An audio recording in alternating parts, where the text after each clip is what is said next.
Ons is hier vandag saam, vergader in die naam van ons Here Jesus Christus, om die drie-enige God te aanbid en te prys. Ons herinner onsself aan die woorde van die psalmdigter in Psalm 118 vers 14. Die Here is my krag en my beskerming. Hy het my tot oorwinning gebring. Laat ons met oop harte en 'n oop gees na God toe kom. Ons Here wat die dood oorwin en vir ons die ewige lewe gebring het. In Johannes 20 vers 19 tot 31 lees ons hoe Jesus aan sy disippels verskyn en vir hulle sê: vrede vir julle.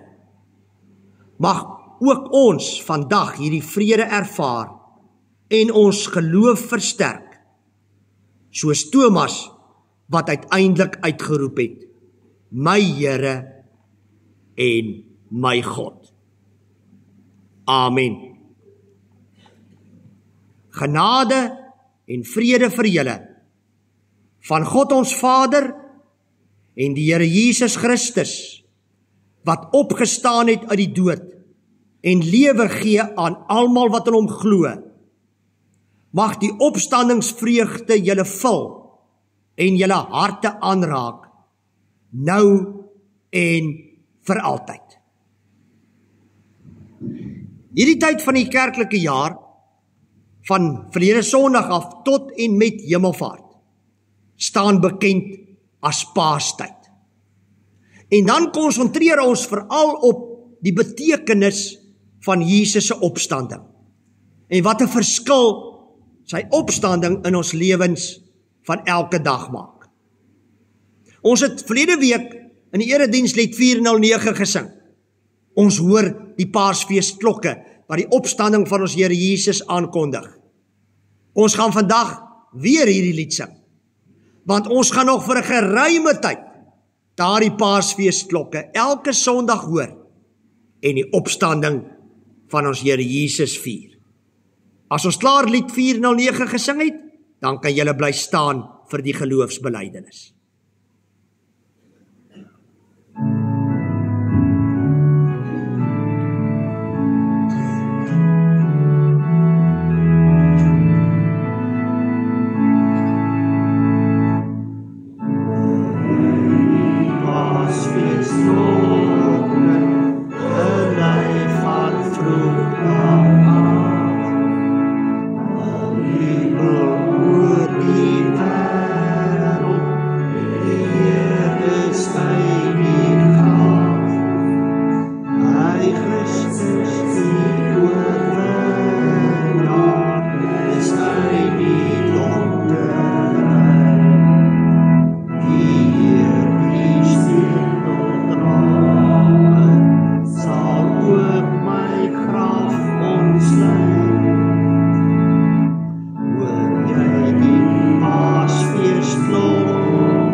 Ons gaan nou saam hardop hierdie geloofsbelijdenis opsê.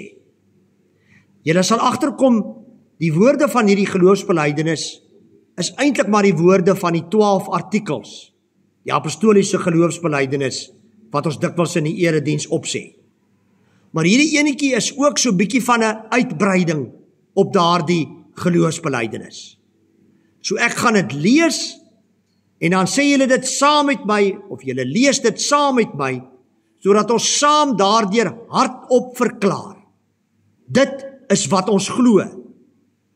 En hy, die drie-enige God, is in wie ons glo.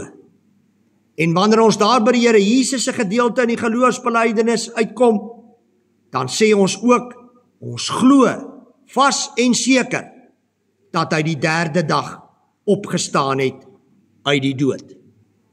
Kom ons begin. Ons glo in God die Vader, die Almagtige, die skepper van hemel en aarde. Hy het ons gemaak en onderhou ons met sy kragtige hand.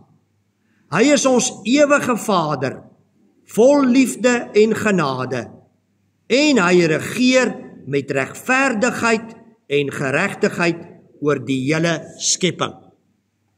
Ons glo in Jesus Christus, die eniggebore Seun van God, ons Here. Hy het mens geword, is gebore uit die maagd Maria, het onder ons geleef en het sy lewe gegee vir ons sondes aan die kruis. Op die 3de dag het hy opgestaan uit die dood, en deur sy opstanding het hy die mag van sonde en dood oorwin. Hy het opgevaar na die hemel en sit aan die regterhand van God die Vader, vanwaar hy sal kom om te oordeel die lewendes en die dooies. Sy koninkryk sal geen einde hê nie. Ons glo in die Heilige Gees, die Here en lewendmaker. Hy gee aan ons nuwe lewe en woon in ons harte. Hy troos ons, lei ons en versterk ons geloof. Hy bring ons by mekaar as die liggaam van Christus en gee aan ons die krag om in liefde en gehoorsaamheid te leef. Ons glo in een heilige, algemene Christelike kerk, die gemeenskap van die heiliges, die vergewing van sondes, die opstanding van die liggaam en die ewige lewe. Amen. Julle kan maar weer julle plekke inneem.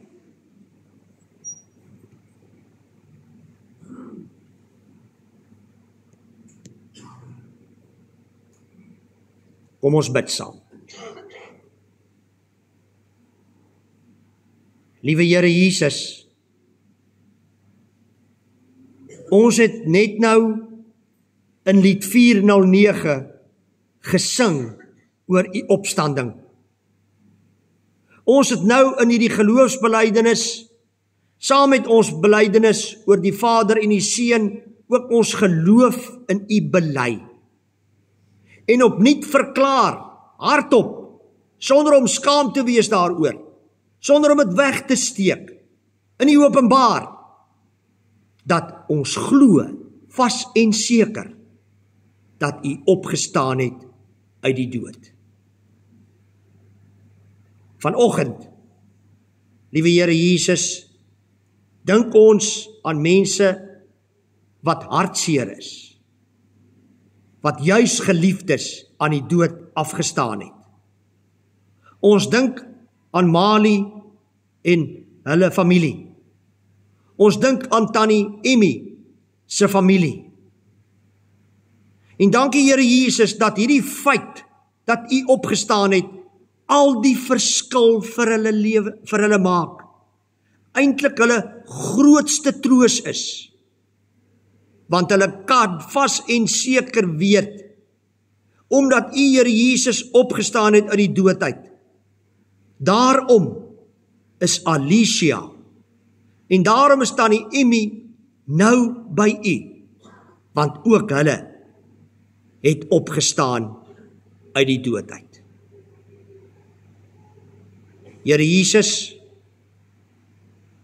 voordat U opgestaan het uit die dood, het U presies ervaar wat lyding is, wat swaar kry is.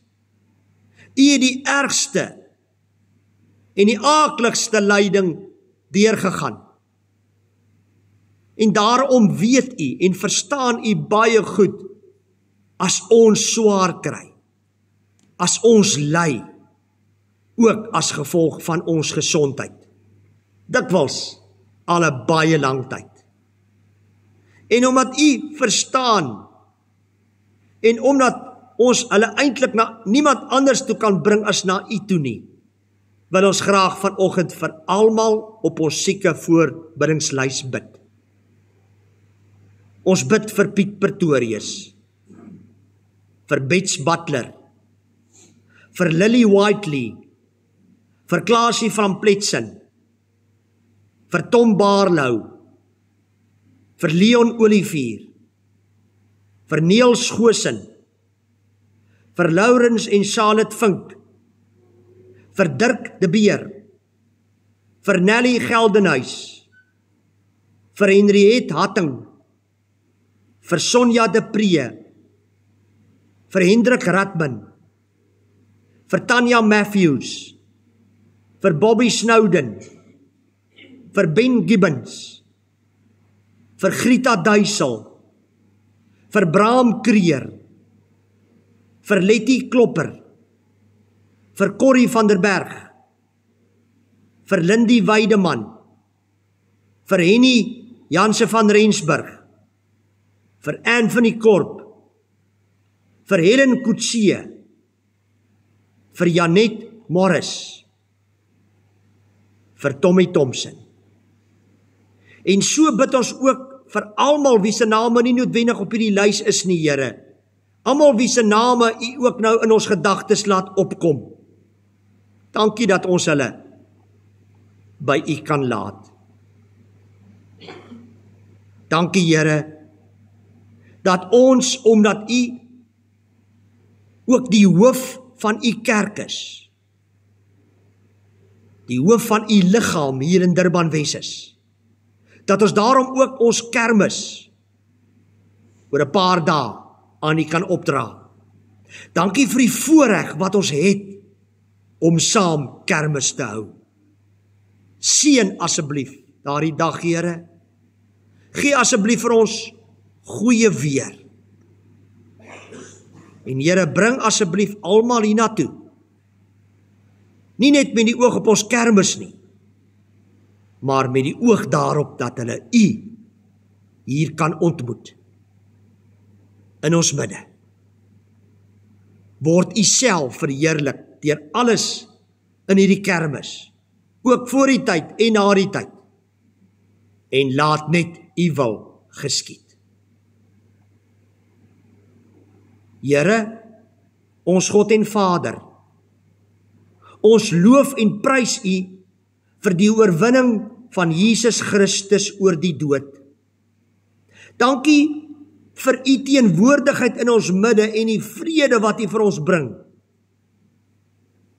Open asseblief nou ons harte vir U woord en laat ons in liefde en in geloof en in gehoorsaamheid reageer. In Jesus se naam, amen. Dankie, Johnny, amen. Skriflesing, ons lees vanoggend uit Handelinge hoofstuk 5, vers 27 tot 32. En die apostels, wat later apostels geword het, nadat hulle disippels van Jesus was, onder leiding van Petrus, is voor die Sanhedrin, die Joodse raad. En hulle is in groot moeilikheid, want hulle wil nie stil bly oor Jesus nie. Hulle wil veral nie stil bly oor die feit dat hy opgestaan het uit die dood uit nie. Kom ons lees dit. Hulle het hulle voor die raad gebring. En die hoëpriester sê toe vir hulle: Het ons julle nie uitdruklik belet om die mense in hierdie naam te leer nie? En nou lê die hele Jerusalem vol van julle leer. Boonop wil julle ons ook nog verantwoordelik hou vir hierdie man se dood. Petrus en die ander apostels het geantwoord: 'n mens moet eerder aan God gehoorsaam wees as aan mense. Die God van ons voorvaders het Jesus uit die dood opgewek nadat julle hom vermoor het deur hom aan die kruis te hang. God het hom verhoog tot leidsman en verlosser aan sy regterhand, sodat hy Israel tot bekering kan bring en hulle sondes kan vergewe. En ons is getuies hiervan, ons en die Heilige Gees wat deur God gegee is aan die wat aan hom gehoorsaam is.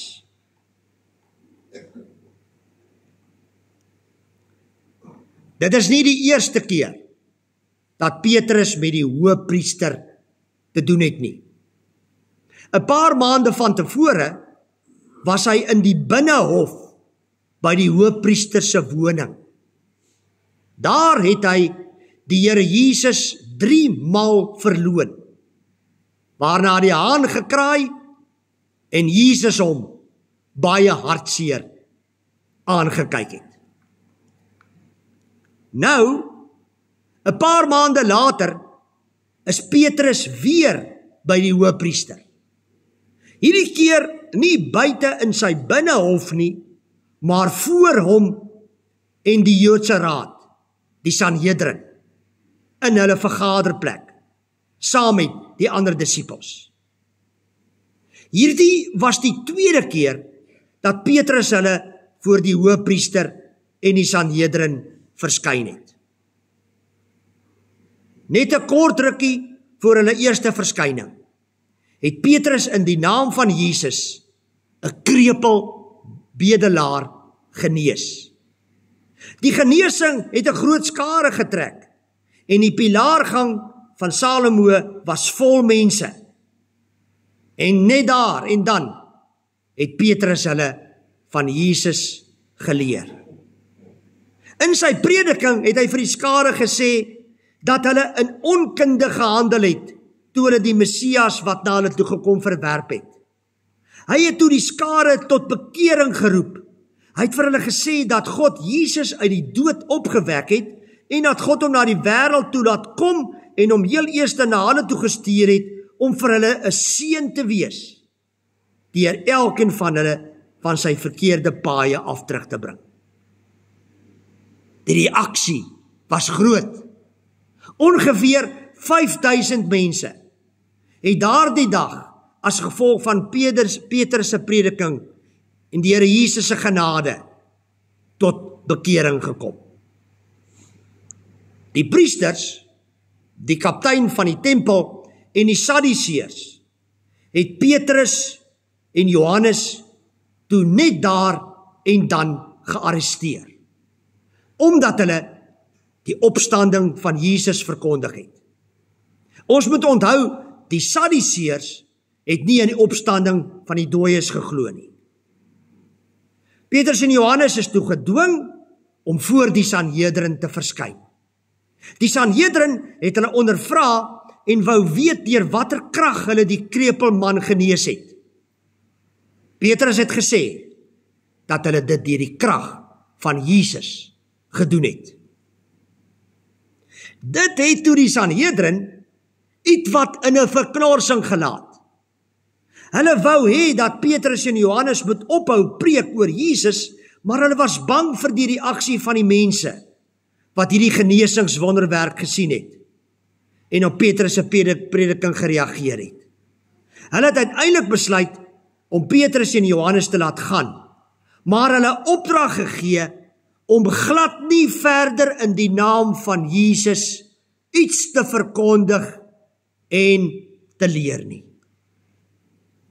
Petrus en Johannes het hulle toe geantwoord: Julle moet maar self besluit wat voor God reg is, om aan julle gehoorsaam te wees of aan God. Wat ons betref, dit is onmoontlik om nie te praat oor wat ons gesien en gehoor het nie. Die Sanhedrin het nie geweet wat anders om te doen nie, en hulle het hulle gedreig en hulle vrygelaat. Natuurlik, die apostels het eenvoudig voortgegaan om aggressief 'n genesingsbediening in Salomo se pilaargang uit te voer en oor Jesus te getuig. En is toe weer gearresteer. Maar, dit is so interessant, 'n engel het die deur van hulle sel oopgemaak en hulle het hulle onderrig in die tempel gaan hervat. Die Sanhedrin het dit nie geweet nie, en het toe die apostels in hulle sel laat haal.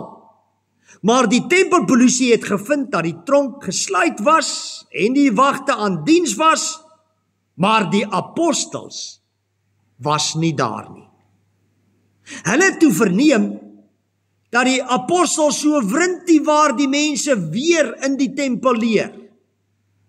En daarom het hulle die apostels weer na die Sanhedrin toe gebring.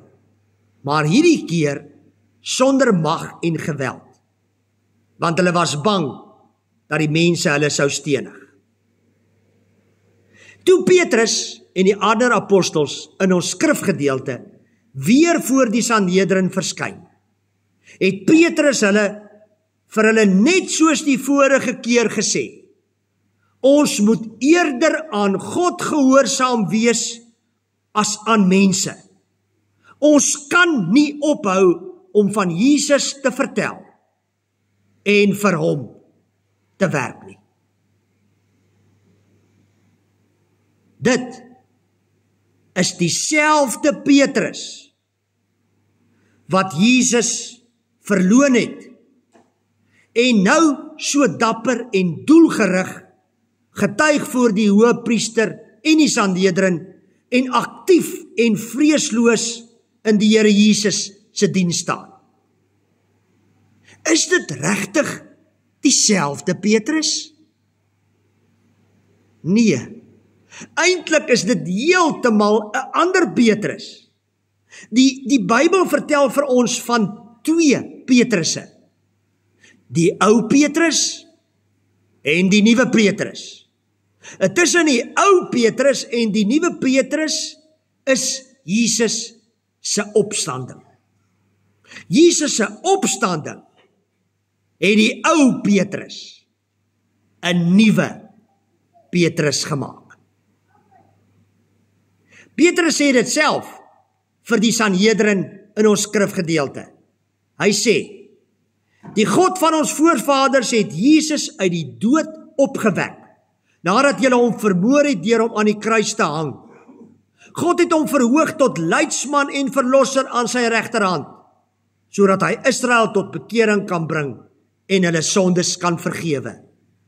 En ons is getuies hiervan, ons en die Heilige Gees wat deur God gegee is aan die wat aan hom gehoorsaam is. Wat sê Paulus eintlik hier? Hy het Jesus gesien nadat God hom uit die dood opgewek het. Na sy opstanding het Petrus vas en seker geweet dat Jesus die verlosser van sy sonde en die leidsman is wat hom in alles wil lei. Daaroor kan hy nie stil bly en ophou doen wat Jesus vir hom sê om te doen nie. Want almal moet soos hy vir Jesus leer ken en aanvaar en volg. Hy sal eerder aan God gehoorsaam wees as aan mense, al is die gevolge wat.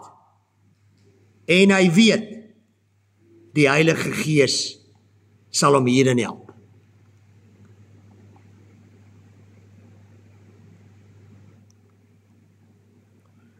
Kom ons staan 'n rukkie stil by hierdie gehoorsaamheid.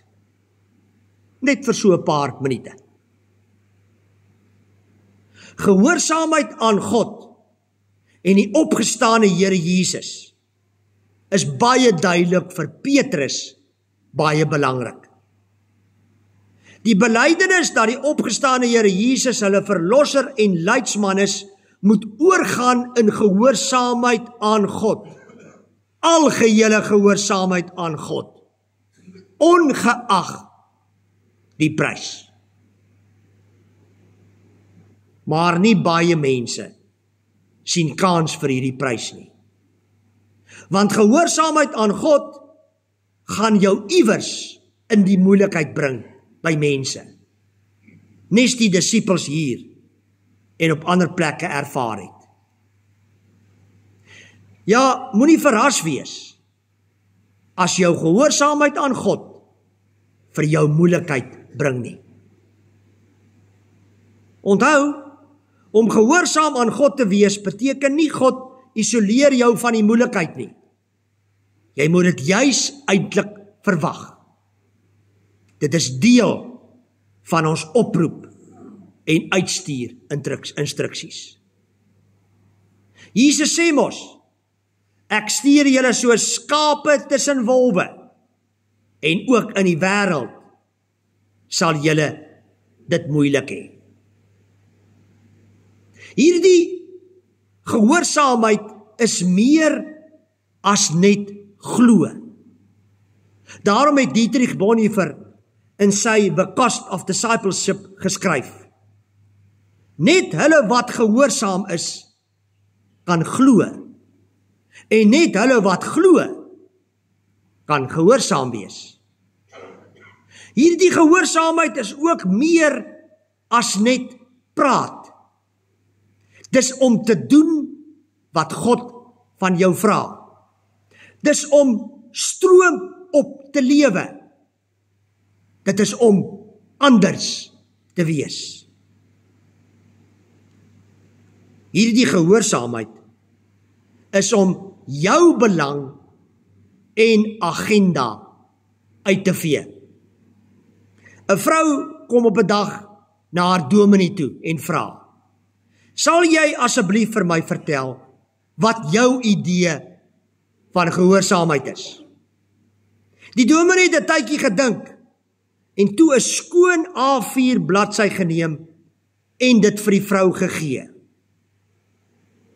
Dit is om jou naam onderaan hierdie skoon bladsy te teken en om God toe te laat om dit in te vul soos hy wil, het hy vir haar gesê. Hierdie gehoorsaamheid is ook nie eers later wanneer dit meer geleë is nie. Dit is nou, hier en nou, op hierdie oomblik, in hierdie situasie.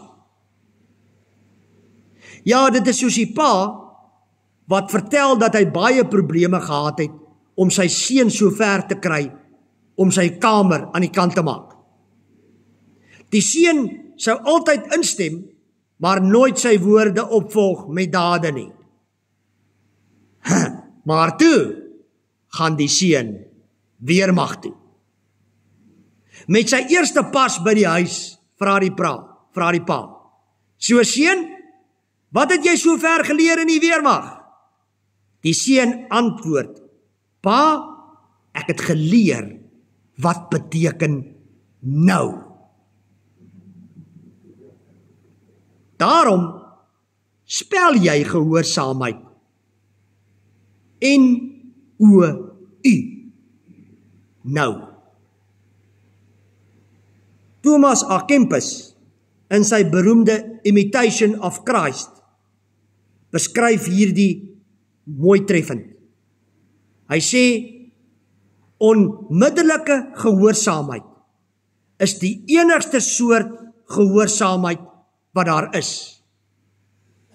Uitgestelde gehoorsaamheid is eintlik ongehoorsaamheid. Hierdie gehoorsaamheid aan God maak jou vry, want dit gee doel aan jou lewe, aan jou en my lewe. Ja, 'n mens moet eerder aan God gehoorsaam wees as aan mense. Liewe broer en suster, jong maat,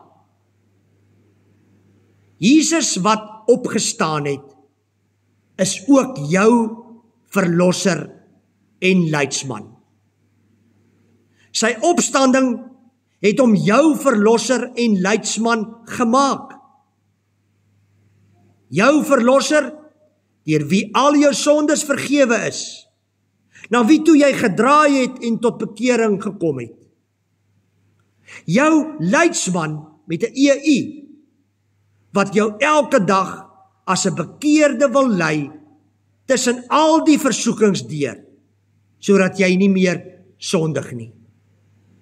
Jou leidsman, wie se leiding jy bereid is om heeltemal in gehoorsaamheid te volg, ongeag die gevolge, met die hulp van die Heilige Gees, ook wanneer jy oor hom moet getuig, met die hulp van die Heilige Gees, omdat jy so dankbaar is vir sy verlossing. Kom ons maak net seker. Is die opgestane Here Jesus jou verlosser? Dink mooi. Aanvaar jy die verlossing en vergifnis wat hy vir jou gebring het, deur sy sterwe en wat aanvaar is deur God, toe hy hom uit die dood opgewek het? Aanvaar jy dit? Het jy al tot bekering na hom toe gekom? Sy verlossing aanvaar en met sy hulp jou lewe omgedraai.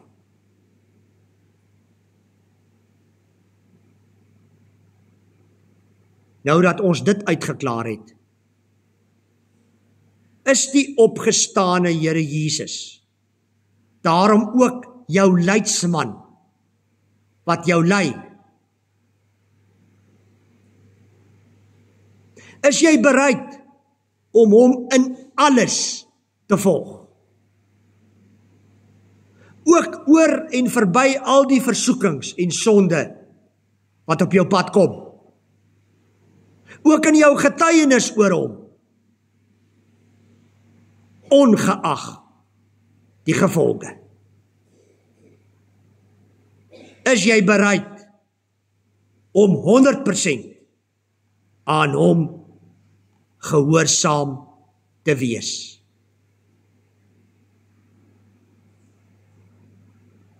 Beteken die opgestane Here Jesus soveel vir jou? Is die opgestane Here Jesus dus alles vir jou? Ek sluit af met hierdie woorde van Leonard Sweet. Jesus het nie geleef, gesterf en opgestaan om vir ons meer beginsels, data of leerstellings te gee nie. Hy het opgestaan om in ons te leef, om ons siele aan te steek as 'n lewenskrag en 'n lewensbron. Hy is meer as ons template of ons voorbeeld. Hy is ons veranderende teenwoordigheid en lewende vuur. Hy is die misterie, die beweging, die melodie van ons wese en die ritme van ons siel. Hy is die ewige goddelike Gees, wat steeds van ons binneste uitgaan en na buite uitstraal. Amen.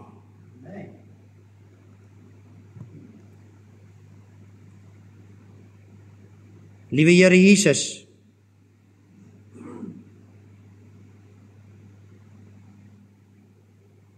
met in gedagte alles wat U vir ons gedoen het.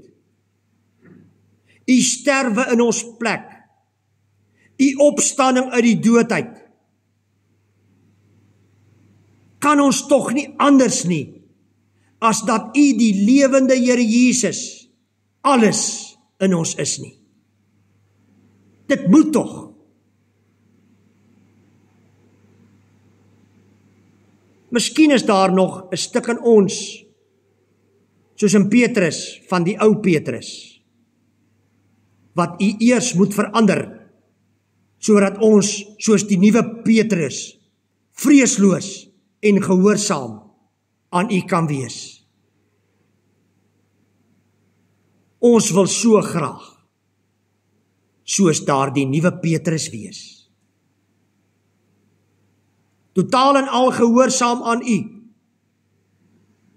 Met woorde uit ons monde wat nie gekeer kan word nie. Met dade wat wys dat U alles in ons lewens is. Watter beter getuienis is daar nie? Dat U ons Here is. En dat U alles vir ons is. En dat U waarlik lewe nie. Here Jesus, help ons asseblief daarmee.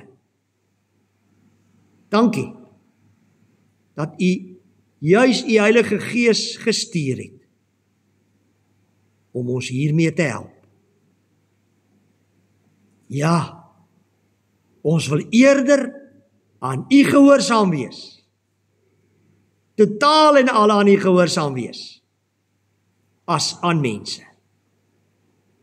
In Jesus se naam, amen. Kom ons dien die Here met ons liefdegawes.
Baie dankie vir die diakens.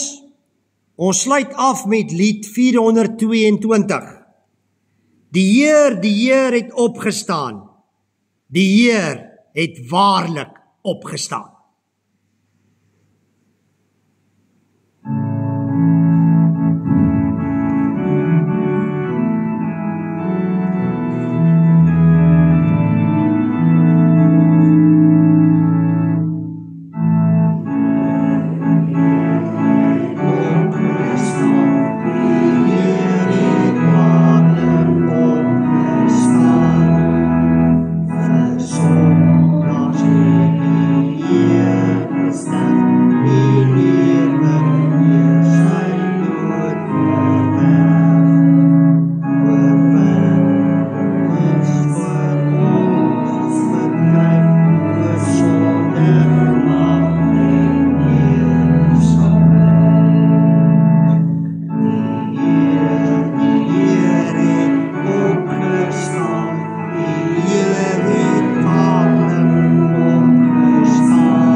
Mag die genade van ons Here Jesus Christus, wat die dood oorwin en vir ons lewe gebring het, met julle wees. Mag die liefde van God, die Vader, wat ons deur Jesus Christus liefhet en vir ons 'n toekoms gee, julle omring. En mag die gemeenskap van die Heilige Gees, wat ons lei en versterk in ons geloof, julle vervul.